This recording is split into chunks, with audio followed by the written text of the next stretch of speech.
মুজিব 100-এ যে কনসার্ট সহ যে প্রোগ্রামটা হয়েছিল, এখানে ইন টোটালি প্রায় হচ্ছে 25 কোটি টাকার মতো হচ্ছে খরচ দেখানো হয়েছে। বাট অ্যাকচুয়াল আমরা যে অভিযোগ পেয়েছি সেটার কথা বলতেছি, বাট অ্যাকচুয়াল খরচ হয়েছে 7 কোটি সামথিং। এখানে প্রায় 19 কোটি টাকা মানে খরচ দেখানো হয়নি, না দেখায় সামহাও এটা সরানো হয়েছে কিছু, এরকম একটা অভিযোগ পেয়েছি। তো এখন পর্যন্ত যেটা হচ্ছে এটার ব্যাপারে ফিনান্স ডিপার্টমেন্টের কাছে আমরা ডকুমেন্টগুলো চাইছি। তো আমরা যেটা এখন পর্যন্ত বুঝতে পারছি যে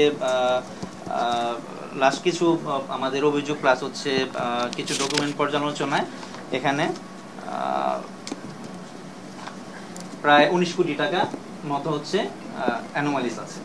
আর হচ্ছে এখানে টিকিট বিক্রি বাবদ প্রায় 2 কোটি টাকার মতো আয় হয়েছে। এটাও আমরা অভিযোগ পাইছি যে এই 2 কোটি টাকাও খরচের মধ্যে দেখানো হয়নি। তো সেই হিসেবে এই যে টাকা সরানো বা আত্মসাতের ইস্যুটা এখানে আরো একটু বাড়তে পারে, 20 কোটিও প্লাস হইতে পারে। তো এটা আমরা এখন পর্যন্ত কনফার্ম হয় নাই, এটা রিলেটিভ ডকুমেন্ট এখনো পাই নাই হাতে। এটা ডকুমেন্ট পেলে অ্যাকচুয়াল ফিগারটা আমরা বলতে পারবো। এটা অভিযোগের কথা আমি বললাম, এটা নিয়ে কাজ করতেছে।